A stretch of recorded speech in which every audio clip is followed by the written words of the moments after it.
avec David qui disait « Mon âme a soif de toi, chantons, j'ai soif de ta présence, divin chef de ma foi. »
Et prions le Seigneur. Père céleste, toi qui te soucies personnellement de chacun de nous, comme David dans le désert de Juda, tu vois notre besoin de toi, de te chercher, te rencontrer, te contempler, expérimenter ta bonté chaque jour, à chaque heure. Que par ta parole, éclairée par ton esprit, tu nous visites et tu nous vivifies au travers de cette rencontre avec ton Fils Jésus-Christ, crucifié et ressuscité pour notre salut. Amen.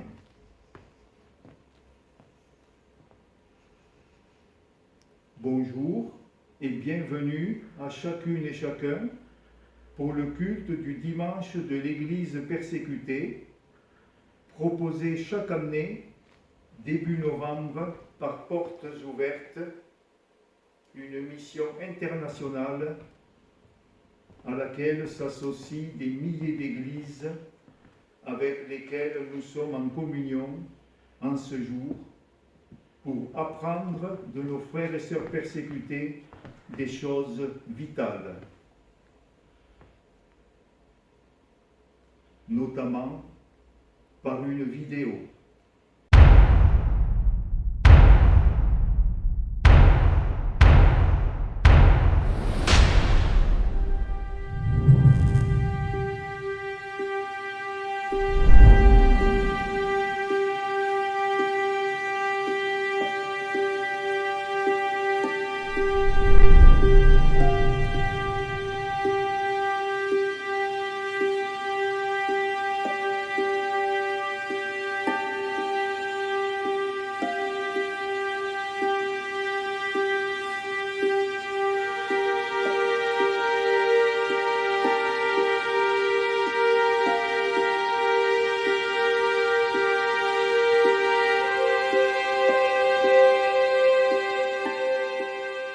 Wang Mingdao was probably the most significant leader of the Chinese church in the 20th century.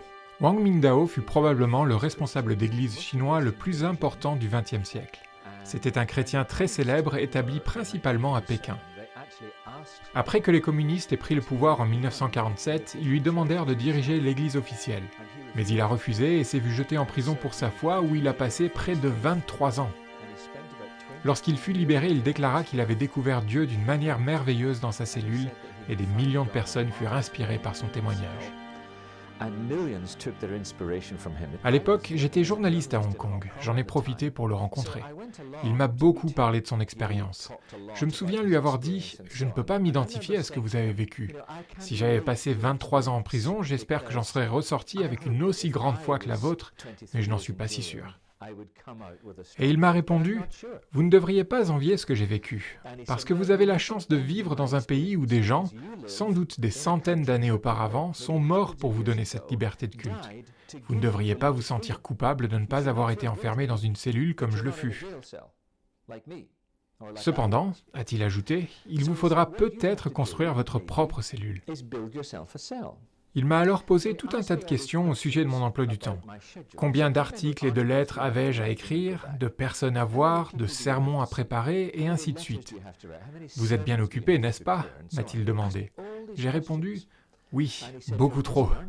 Et il a rétorqué « C'est pour ça que vous devez vous construire votre propre cellule. » Il m'a expliqué « Voici quelle a été mon expérience. Lorsque j'ai été incarcéré, me préparant à passer toutes ces années derrière les barreaux, j'avais 60 ans.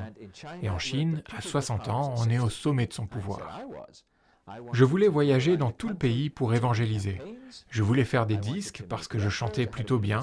Je voulais écrire des articles, des livres, mais à présent, je ne pouvais même plus étudier ma Bible. Je ne pouvais plus témoigner à personne.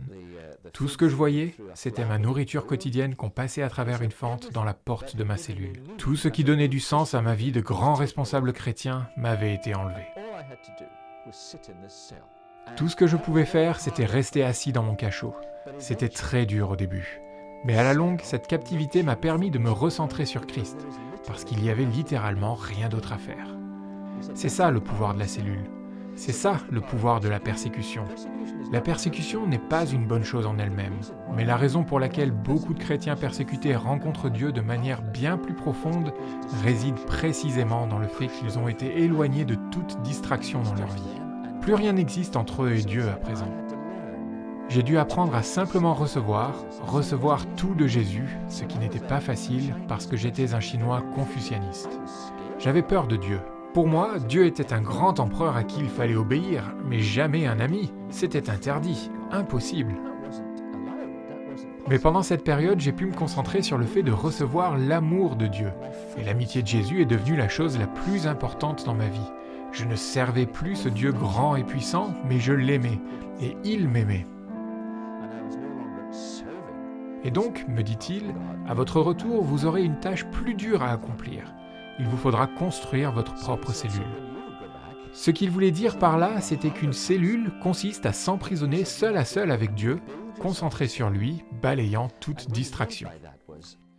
On pourrait discuter longuement sur les différentes manières de ralentir dans notre quotidien et de laisser la parole de Dieu nous imprégner, mais, en fin de compte, si notre foi chrétienne n'est pas une relation d'amour entre nous et Christ que nous ressentons et expérimentons, ça ne suffit pas. C'est indispensable, car c'est de là que découle ce que nous faisons. Et nous savons que c'est réel. Si cet homme a pu rester enfermé 23 ans dans sa cellule, en sortir et déclarer que ce fut une expérience magnifique, merci Seigneur, car ça lui a permis de connaître Christ comme ami, alors ça vaut la peine de le faire. C'est peut-être même la chose la plus importante que nous ayons jamais à faire. This is worth doing. Perhaps the most important thing we can ever do.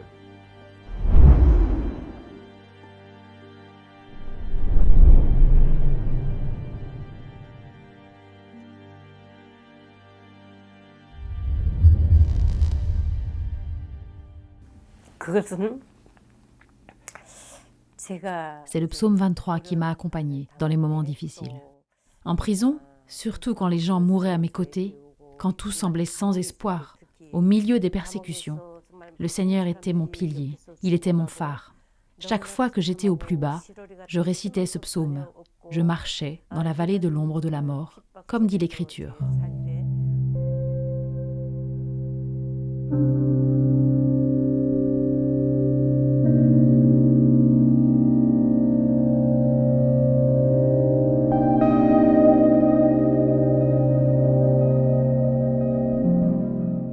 Quand je suis arrivée à la prison, j'ai jeté un coup d'œil rapide autour de moi.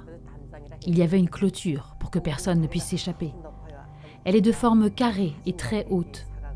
C'est une clôture en fil de fer barbelé, avec 3 lignes d'enchevêtrement. Et à chaque coin de la clôture, il y a des gardes avec des armes. Si quelque chose se passe dans la prison, les gardes peuvent tirer des coups de feu aux 4 coins. Et en plus, il y a une porte en fer vraiment gigantesque. Au-dessus de cette porte sombre, il est écrit « Ne fuyez pas. S'enfuir mène à l'autodestruction ». Chaque fois que des gens regardent cette phrase, ils sont impressionnés, découragés. En regardant cette porte, j'ai dit « Dieu, je franchis cette porte aujourd'hui. Est-ce que je serai encore vivante pour la franchir à nouveau dans 3 ans ?» Je priais en larmes. Et le Seigneur m'a dit « Ne t'inquiète pas, je t'aiderai. » Il m'a parlé ainsi. J'ai mis ma foi en Jésus, qui a promis d'être avec moi, même sur le chemin le plus sombre. Je pourrais franchir à nouveau cette porte, avec l'assurance que je ne mourrai pas. Dans la prison, les hommes et les femmes étaient séparés. Tous les détenus semblaient sur le point de s'évanouir. Ils étaient tous désespérés. Et en plus, ils étaient affamés. Chaque personne recevait une poignée de maïs pourri par jour. Il n'y avait rien d'autre à manger. On recevait aussi quelque chose de liquide. Ce n'était même pas une soupe. Nous avions ça à manger toute l'année durant. Il n'y avait rien d'autre. Et on était obligé de travailler plus que des bêtes de somme. Et comme tout le monde était obligé de travailler, les gens mouraient de malnutrition. Tant de morts, et il n'y avait aucun espoir dans la prison. Tous étaient au bord de la mort. La seule raison pour laquelle j'ai pu en sortir vivante ? Personne ne m'a rendu visite, mais Jésus était toujours avec moi. J'ai continuellement médité sur la parole. Je louais Dieu en chuchotant. C'est ainsi que j'ai pu survivre. Je chantais des louanges en secret, et quand j'étais découverte par le garde, j'étais battue presque à mort. Par la grâce de Dieu, nous avons pu sortir vivants de cette prison.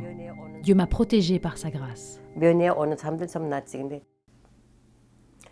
나 같은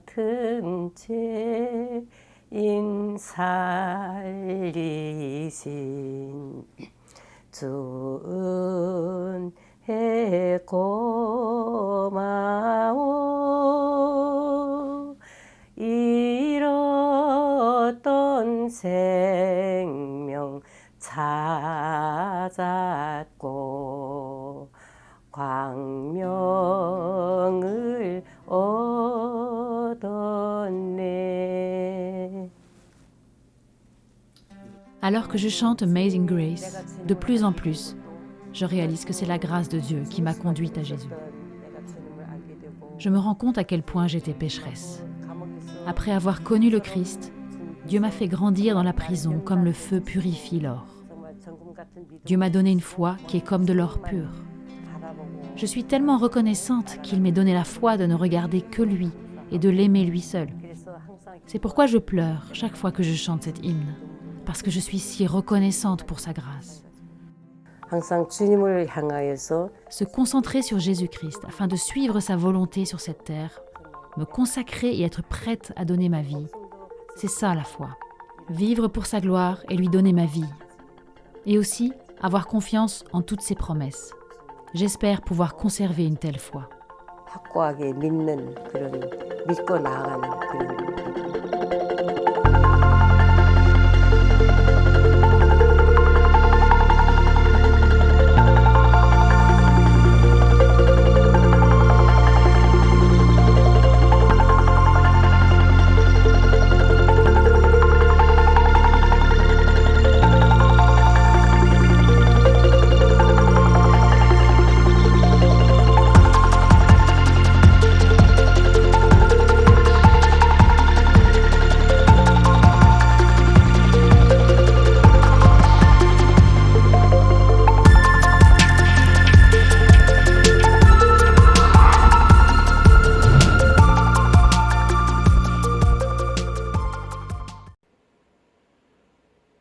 Maintenant, écoutons l'Éternel avec le psaume 46, base de la prédication.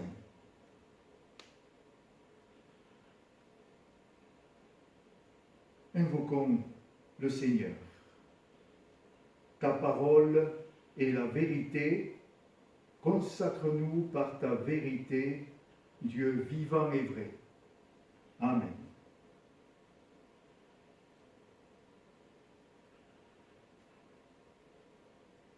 Je vous invite à chanter « Elle est douce, elle est bénie, l'heure passée à l'écart ».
propagation rapide du Covid-19 et ce qui en a découlé nous ont tous bouleversés en début d'année.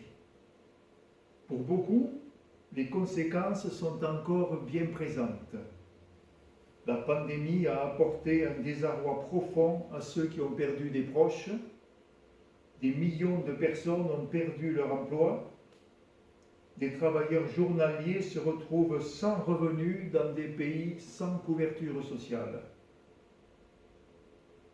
Le psaume 46 relate aussi un épisode effrayant, écrit non dans un contexte de maladie, mais dans celui de l'invasion assyrienne du royaume de Juda et du siège de Jérusalem à l'époque du roi Ézéchias et du prophète Ésaïe, soit autour de 700 ans avant Jésus, comme on peut le lire dans le deuxième livre des rois au chapitre 18, verset 13, jusqu'au chapitre 19, verset 37.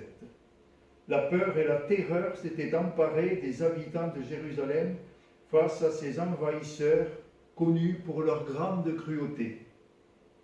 Mais Dieu entend la prière de son peuple et intervient.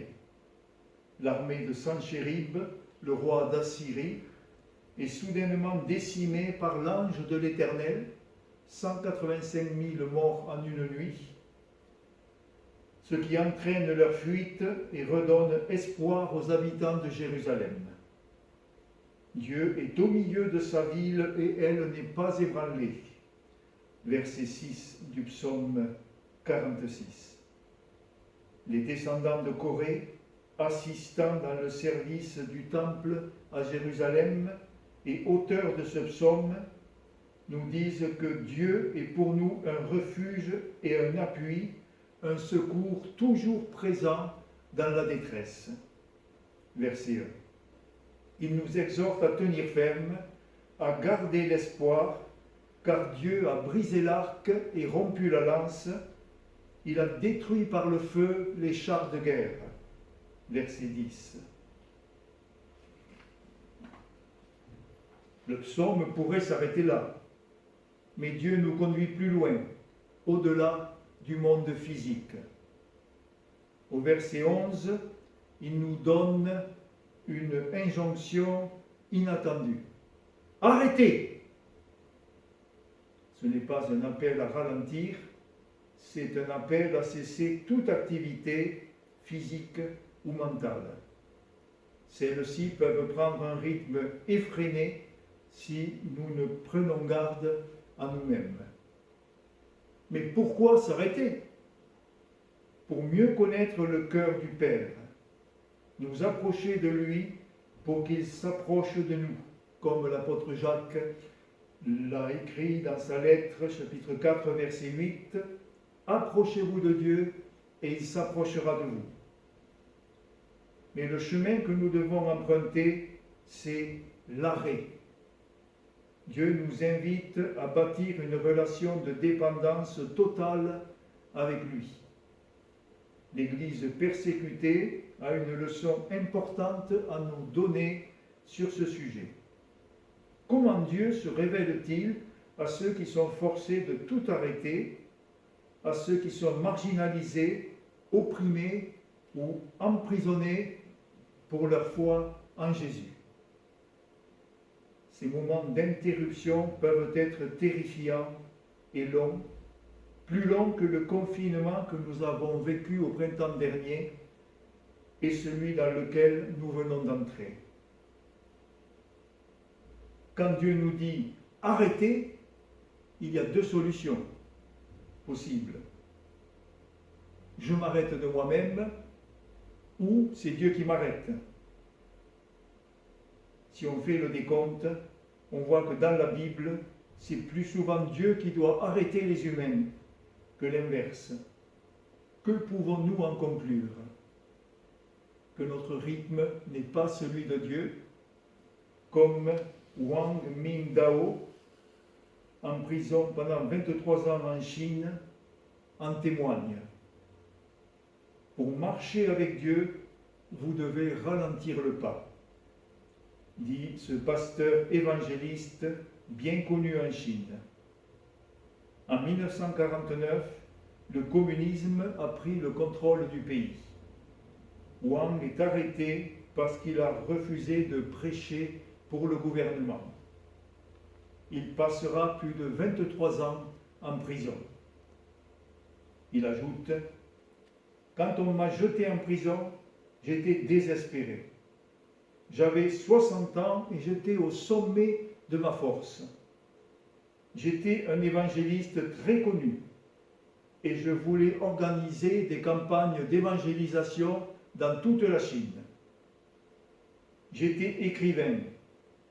Je voulais écrire davantage de livres. J'étais prédicateur.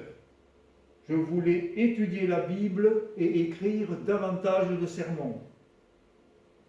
Mais au lieu de servir Dieu de toutes ces façons-là, je me suis retrouvé seul au fond d'une cellule sombre. On m'avait enlevé tout ce qui avait donné un sens à ma vie en tant que serviteur de Dieu. Je n'avais rien à faire si ce n'est apprendre à connaître Dieu. Et pendant 20 ans, j'ai eu avec Dieu la plus belle relation de ma vie. La cellule a été le moyen que Dieu a utilisé.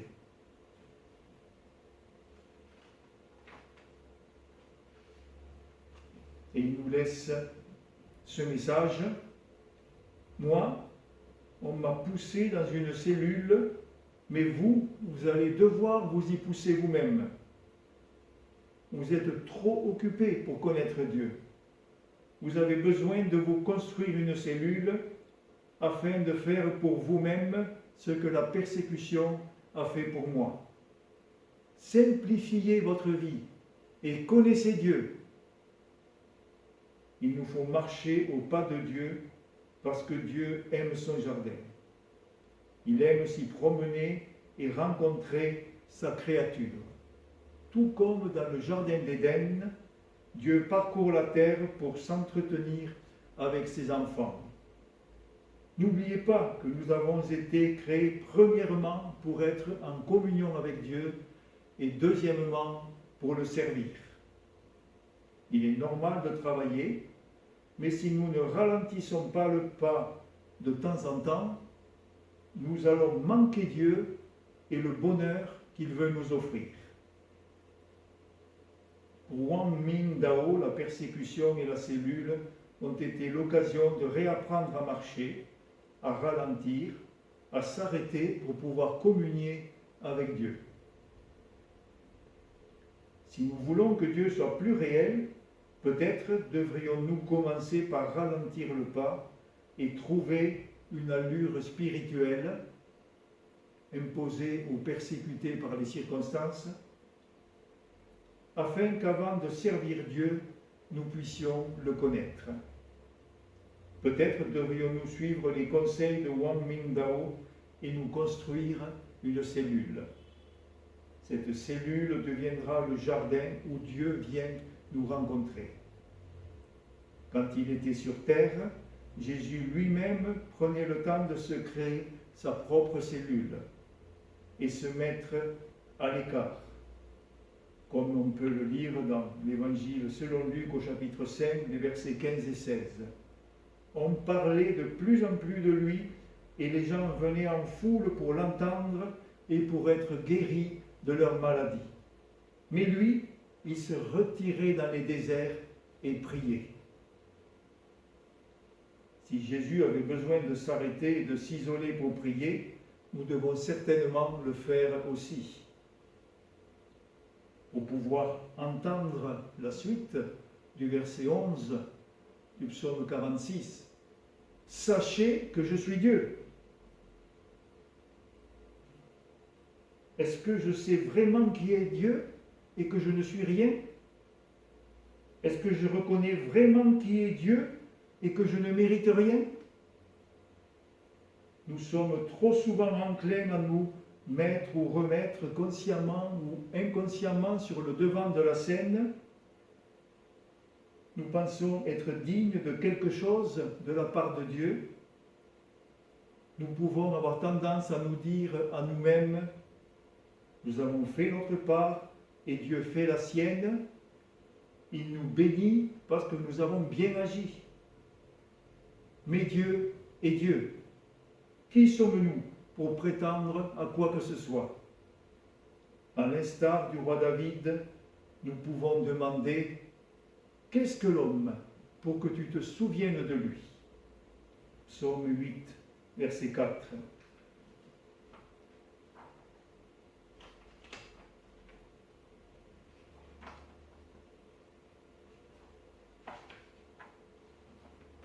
Et pour conclure, revenons sur ces paroles pleines de bon sens du pasteur Wang Mingdao. Pour marcher avec Dieu, nous devons ralentir le pas. Simplifions notre vie et reconnaissons Dieu. Nous avons premièrement été créés pour être en communion avec Dieu et deuxièmement pour le servir. Si nous ne ralentissons pas le pas de temps en temps, nous allons manquer Dieu et le bonheur qu'il veut nous offrir. Ces paroles nous invitent à faire un choix.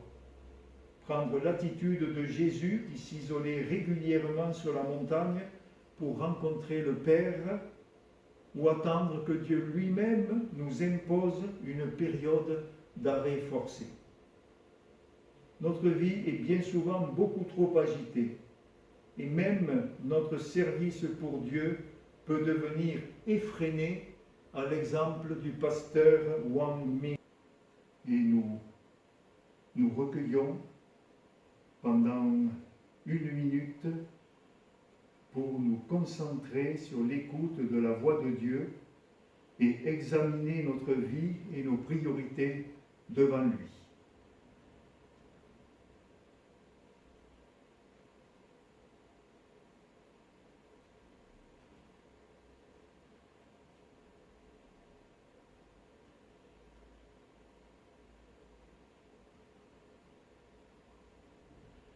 Nous intercédons maintenant pour 4 chrétiens emprisonnés. Notre frère Alinjan Yimit en Chine, en prison depuis 12 ans. Il a été condamné en 2009 pour avoir livré des secrets d'État à des organisations d'outre-mer. Mais en réalité, c'est en raison de ses activités pastorales qu'il a été envoyé en prison. Dieu d'amour, que les 3 années qui lui restent à purger lui paraissent courtes et soient abrégées. Amen. Au Pakistan, notre sœur Shagufta Kozar, en prison depuis 7 ans. Elle occupe la même cellule que celle qu'occupait Asia Bibi dans la prison de Multan.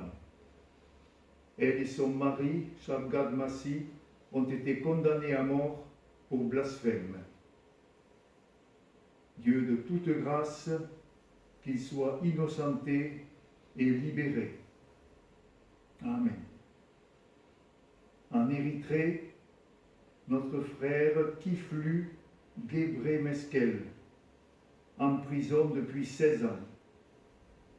Ce pasteur a été arrêté à Asmara en mai 2004 et il n'est jamais ressorti.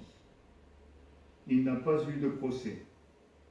Son épouse et leurs 4 enfants n'ont pas pu lui rendre visite. Dieu de toute bonté, fortifie-le à tous égards en ce jour, ainsi que les siens. Qu'il reste uni à toi et soit bientôt réuni. Amen. En Iran, notre frère Mohamed Vafadar, en prison depuis 5 mois. L'Ivan à Rasht, une ville située au nord-ouest de l'Iran, Mohamed Vafadar a été condamné à 5 ans de prison pour atteinte à la sécurité nationale et a commencé sa peine de prison en juin 2020. Dieu Tout-Puissant, que sa foi ne défaille pas. Et nous ajoutons les plus de 260 millions de chrétiens dans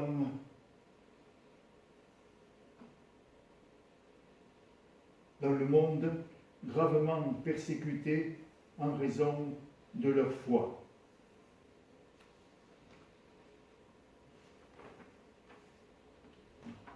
Visite-les en cet instant, en ce jour. Fais-leur sentir ta présence, fortifie-les, protège-les, bénis-les pour les rendre en bénédiction. Et par la liberté que tu nous accordes, montre-nous comment les soutenir au maximum pour l'amour et la gloire de ton nom en Jésus. Amen.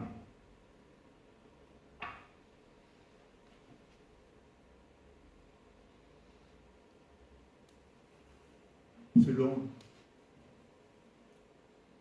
Wang Mingdao, le Seigneur a besoin de nous arrêter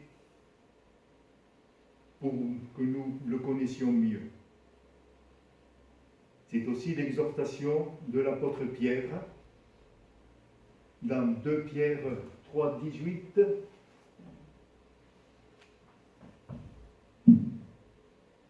Grandissons dans la grâce et dans la connaissance de notre Seigneur et Sauveur Jésus-Christ. À lui soit la gloire maintenant et pour l'éternité. Amen. Voilà.